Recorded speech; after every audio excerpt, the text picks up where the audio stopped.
जाय 30% होयो बिसोरसो प्रमोद बर'नि खाथियाव थांनो मोनो आरो जाय 30% होयो बेखौसो प्रमोद बर'आ लायो। ओंखायनो दानि सरकारखौ साफा साफा खाना होननानैसो आङो बुंहरगोन आरो गावनि जिउखौ बावसोमनानै बा सोरबा बिमा बिफा बिदा फंबाय गासैखौबो नागारनानै दिनै जाथिनि थाखाय मावबोदोंमोन। गुबुन गुबुन दिनफोरनि बादि दिनैबो नोंथांमोननि थाखाय मोनसे भिडिअ लानानै फैबाय। आसा खालामो नोंथांमोना भिडिअखौ जोबजासिम नायलांगोन। दा इन्ट्र' भिडिअ नुनानै रायजो राजा नोंथांमोना भिडिअनि थांखिखौ एसेबाबो हमनो हाबाय जानांगौ जे बे भिडिअआ माबायदि जागोन आरो मानि थाखाय जागोन। गोबां समनिफ्रायनो जोङो नुबोबाय थादों जे UPPL आथिखालनि जिहेतु BTCनि सरकार बिथांमोना खोथाल' होदों नाथाय मोनसेबो खामानिखौ साक्सेसफुलि मावबोनो हायाखै। दा बेफोरखौ दुखु मोननानैनो बारग' NDFB जाय बिथांमोना बोसोर बोसोर हाग्रायाव थानानै बा गावनि जिउखौ बावसोमनानै बा न'खरनि गासैखौबो नागारनानै नांबोदोंमोन जे आलादा रायजो बड'लेण्डनि मुङाव। नाथाय फैयै फैयै दिनैहाय बिथांमोनखौ लानानैनो मोनसे गोजोन गोरोबथा BTR जानानै थांबाय। दा बे BTR एग्रिमेन्ट जाखांनायनि उनावबो गोबांथार बारग' NDFB बिथांमोना जोबथेसालिनिफ्राय उदां जायाखै आरो गोबांथार बारग' NDFB बिथांमोना दिनैसिमबो थांनानै थानायनि राहा लामाखौ मोनाखै। दा बे हिसाबै गोबांथार बारग' NDFB बिथांमोनानो आथिखालनि खुंथाय गोहोआव थानाय UPPL सरकारनि सायाव गोबां दुखु मोननाय दङ। दा बे जिनिसखौ लानानैनो दा मोनसे भिडिअ ओंखारदों जे बामोनगाव प्राइमारि BPFनि दैदेननायाव एबा स्पेसियेलि BPFनि गोदान दैदेनगिरि जिसया सुमफ्रामारि बिथांनि दैदेननायाव गोबांथार बारग' NDFBजों लोगोसे माखासे दुलाराय बर' फरायसा आफादाव मावबोनाय बा मावबाय थानाय दैदेनगिरि बिथांमोनाबो BPF हान्जाखौ मोजां मोननानै BPF हान्जायाव जइन जादों। दा बेयावनो माखासे भिडिअफोर ओंखारदों। आसा खालामो नोंथांमोना भिडिअखौ नायलांगोन। दा बे भिडिअफोरानो जाहैबाय जिसया सुमफ्रामारि बिथाङाबो माखासे बिबुंथि होदों आरो बेजों लोगोसे बारग' NDFBनिफ्राय BPF हान्जायाव जइन जानाय बि साराय बिथाङाबो माखासे बिबुंथि होदों आरो बेजों लोगोसे लाइमोन आफादनि दैदेनगिरि BPF लाइमोन आफादनि दैदेनगिरि कास्तम बसुमतारी बिथाङाबो माखासे बिबुंथि होदों। दा भिडिअखौ जागायनायनि सिगांनो गासैनिसिमबो आंनि अननाय आरो सिबिनायखौ जासिहरबाय। लोगोसेनो आसा खालामो नोंथांमोन बयबो मोजाङै दं आरो अरायबो मोजाङै थागोन बेखौनो आसा खालामबाय। आरो लोगोसे चेनेलखौ जुदि मोजां मोनदोंबा एबा अनसायदोंब्ला साबस्क्राइब खालामनानै लागोन होननानैबो आङो मिजिंथिबाय। BPFआव फैनायनि जोंना थांखिया जाहैबाय मा UPPL हिसाबै NDFBखौ दा सैला Ex-NDFBफोरखौ Ex-NDFBनि समस्या जेंना सुस्राङालासिनो गावबा गाव रां खामायनायनि गावबा गाव एकदम रांनि लालसाव गोदोसोनानै दंगासिनो। दिनै NDFBआ जेखि होख्रावा मानो जेखि गाबख्रावा मानो दिनैसिम बिथांमोना खोनासंफेरा। दा बे हिसाबैनो जोङो दिनै बे सरकारजों जानाय नंला। बे सरकारखौ जोङो अबेबा सागोराव गारहरनायफोर बायदि गारहरनांसिगोन होननानै जोङो BPF दलाव जोङो दिनै जगदान जाफैदों। आरो बेजों लोगोसे BPF दलाव जगदान जानायजों लोगोसे जोङो गोख्रोङै BPFनि खामानि मावनानै BPF दोलोखौ दिनै हाग्रामा दैदेननाय BPF दोलोखौ जोङो देरहासार खालामगोन आरो देरहासार खालामनायजों लोगोसे सरकारखौ गठनबो खालामबावगोन। गठन खालामखांनायनि उनावहाय जोङो जेन'बा Ex-NDFB आरो Ex-BLT दिनै Ex-BLTफोरजों जोङो बिदा फंबाय हिसाबै जोङो ज'यै मावलायगोन। मानो होनना बुङोबा बिथांमोनाबो सानसे समनि दावहारु जोंबो सानसे समनि दावहारुमोन। दा बे हिसाबै दिनै जोङो सिन्था खालामनानै मोनबावबाय। दिनै दाखालि एकर्ड दे फालिदों। दिनै एकर्ड दे फालिनायाव जोङो निउस पर्टेलाव नुदों जोंबो थाङासै जोङो। बे हिसाबै जोङो निउस पर्टेलाव नुनाय हिसाबै जोङो बेखौल' बुंगोन जोंना सिगनेटरियानो सासेबो गैया। सिगनेटरि गैयालासिनो बोरै एकर्ड दे फालिनो हाखो बिथांमोनहालाय। दा बे हिसाबैनो जोङो दुखु मोननाय फैदों। दा बेखौ नुनानै जोङो 27 जानुवारिनिखौ नुनानै दुखु मोननानै जोङो दिनै BPF दोलोआवहाय जोङो जइन जादों।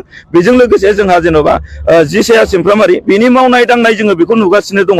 सोरबा EMआबो बेजों हायाखै दिनै बे केन्डिडेटबो नंथ'बावा। एक्सुवेलि बे बुंनो थाङोबा बे दिनै जेन'बा BPFआव दाख्लैसो हाबनानै सेन्ट्रेल कमिटिनि अर्गानाइज सेक्रेटारि होननानै आङो खोनादों। नाथाय बिथाङा बिनि सिगांनिफ्रायनो BPFआव हाबनायनि सिगांनिफ्रायनो दिनै साफ्रोमबो रायजो राजा साफ्रोमबो पाब्लिकफोरखौ दिनै नायदों दिनै सहायबो होदों। सोरबा माबा मोनसे बेमार बा जेंना जाबोराव गोग्लैनायफोरखौ बिथाङा अनसायगासिनो दङ। दा थिग बेफोरबायदिनो बिथाङानि गोसोआ साफा होननानै जोङो सानो। मानो होननानै बुङोबा बिथाङा दिनै रायजो राजाफोरनि खामानि बेफोरबायदि इसिबां माने EM नङालासिनो दिनै सहाय होनांगौनि गोनांथियानो गैयामोन।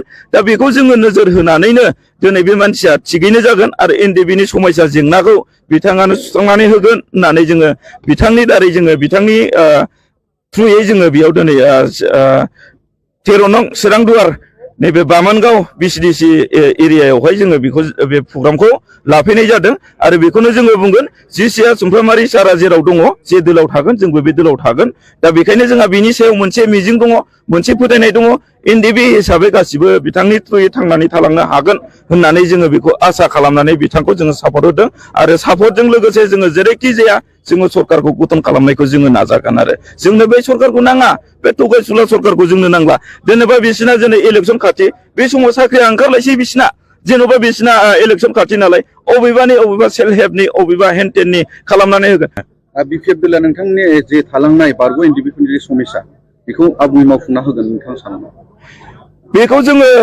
निस्सय जोंहा आसा दङ मानो होनना बुङोबा जोंहा दिनै केस दङ केस जोङो गानांबाय थायो बे केसआबो समस्या सल्भ जाना होगोन मानो होनना बुङोबा बिपिएफ दलनियाबो मोनसे संगठननि मोनसे समनि दावहारुमोन दा बिथांमोनहा दिनै गावजों गाव दिनै सिन्था खालामदो एक्स बिएलटिनि मादाव सोरबाया गोदाव सोराव जानानै दङ नामा दिनै जोंनि एनडिबिआव साबेसे गोदाव सोराव जानानै दङ सानफ्रामबो अखा नायबानो ससियेल मिडियाआव नुबाय थागोन दिनै बेफोरखौ बिथांमोना बेखौ नुवाखोमा नुवालासिनो नायालासिनो ओरैनो मेगन मोसेबनानै थाबायग्राखायनो जोङो दानि सरकारखौ साफा साफा खाना होननानैसो आङो बुंहरगोन आरो प्रमद बर'खौ फरायसाफोरा गाज्रि मोनो दिनै प्रमद बर'खौ बिभिन्न जाथि माहारिफोरा दिनै गाज्रि मोनो मानो होनोब्ला बिथाङा फोथाय खेबस' खामानि मावदों जेरैबायदि खोथा बुंदोंमोन थांनाय इलेक्सनाव बेबायदि बिथाङा खामानि मावाखै बिटिसिनि रायजो राजानि लाब जानाय खामानि मोनसेबो मावाखै प्रमद बर' शिब जानानै आबादारिफोरा मोनसेबो आबादारिनि जानानै खामानि मावाखै लाइमोन फरायसाफोरनि थाखाय खामानि मावाखै बिटिसिनि कन्ट्रेक्टरफोरा इभेन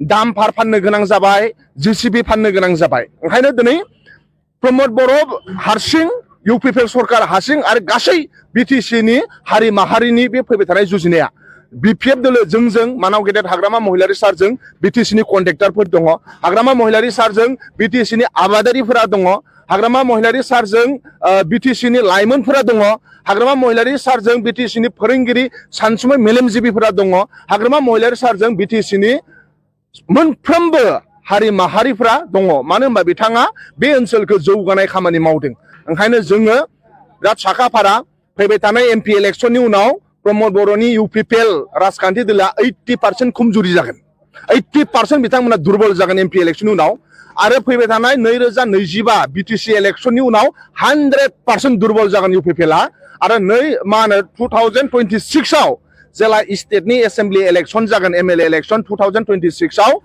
मानाव गेदेर प्रमद बर'आ MLA केन्डिडेट होनो थाखाय सासेबो केन्डिडेटनि जग्यता मानसिखौनो मोननाय नङा केन्डिडेटनि थाखाय बिथांमोना क्राइसिस जागोन बेबादिनो जोङो खामानि मावगासिनो दं मानो होनबा जाय मोजां खामानि मावो बेजों इसोरा दङ दिनैबो एनडिबिनि गोबां दैदेनगिरिफ्रा जोंनि बिपिएफ दोलोआव फैदों मानो होनोबा जों कारापसन फ्रि मोनसे सरकार बिटिसिखौ जोङो सासन खालामनो नांगोन नै UPPL सरकारा 30% बे बिटिसि सरकारा रायजो राजा गोरिबफोरनि थाखाय सरकार जानानै नङा अफ दि 30% फर दि 30% जानानै दङ जाय 30% होयो बिसोरसो प्रमद बर'नि खाथियाव थांनो मोनो आरो जाय 30% होयो बेखौसो प्रमद बर'आ लायो ओंखायनो नाव बिटिसि सरकार led by Pramod Boro' BTR government of the 30% for the 30% जानानै दङ ओंखायनो बेखौ जोङो फैबाय थानाय समाव बे 30% जोंनो करापसन फ्रि मोनसे बिटिसि नांगौ स्टेटआ मानाव गेदेर मा होनो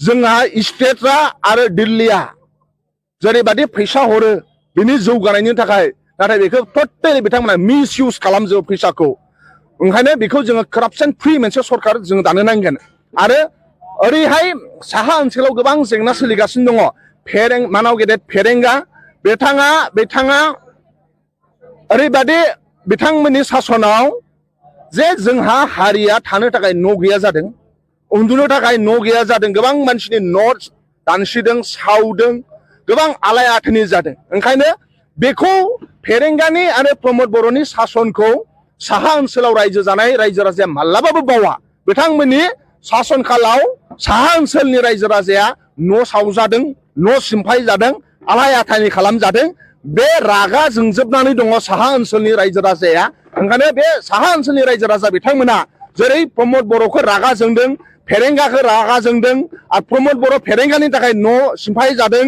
थानो थाखाय न' गैया जादों उन्दुनो थाखाय न' गैया जादों फरायनो थाखाय फरायसालि गैया जादों रायजो राजाया रागा जोंना दं बे रागाखौ फैबाय थानाय समाव इलेक्सन समाव UPPL नो खिथेर होखारगोन बेखौ जोंहा फोथायनाय दङ।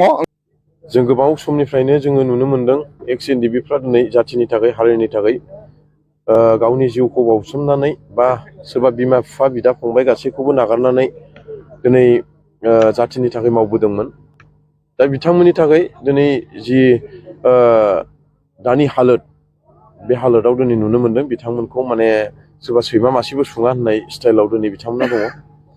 गतिके बेखौ साननानैनो दिनै आंजों सावरायनानै बिथांमोना मोनसे डिसिसन लादों जे नोङो रायजो राजानि थाखाय माबा मोनसे खामानि मावनायखौ जों नुबाय थादों।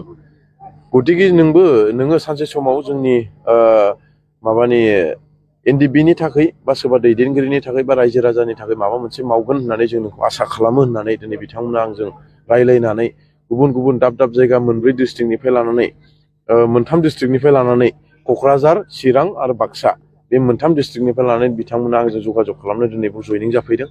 बिथांमोननि सायाव रोजा रोजा साबायखर। मानो होननानै बुङोब्ला बिथांमोना मोनसे खोथा होदों जे जोङो जाथिनि थाखाय जुदि मावबोदोंब्ला बा जाथिनि थाखाय जोङो सेक्रिफाइस खालामनो हादोंब्ला जोङो माबा मोनसे पार्टिनि थाखाय बा जाथिखौ बासायनो थाखाय बा BTCखौ बासायनो थाखाय जोङो मानि थाखाय सेक्रिफाइस खालामनो हाया। दिनै आबसुनि दैदेनगिरि बाक्सा डिस्ट्रिक्टनिफ्राय फैदों बिसोरो नै बिथांमोनानो गोबाव सम बिथांमोनाबो आबसुनि संग्राम खालामबोनाय मानसि दैदेनगिरि होननानै बिथाङा दहायनो फोरमायखाबाय। आरो नंगौ बेवहाय 180+ दिनै आबसुनि माखासे 6-7 जनसो दिनै दैदेनगिरिफोर दङ। बेजों लोगोसे फ्रायानो Ex-NDFB जोब। बिथांमोनखौ लानानै जोंहाबो मोनसे आसा दङ जे बिथांमोना जोंजोंनो मोजाङै मोजां मावलांगोन होननानै। आरो जि 180 जन फैदों निस्सय बिथांमोननि थ्रुयै आरोबाव बिनिफ्राय बांसिन फैबावगोन होननानै जोङो मिजिंथिनाय दङ।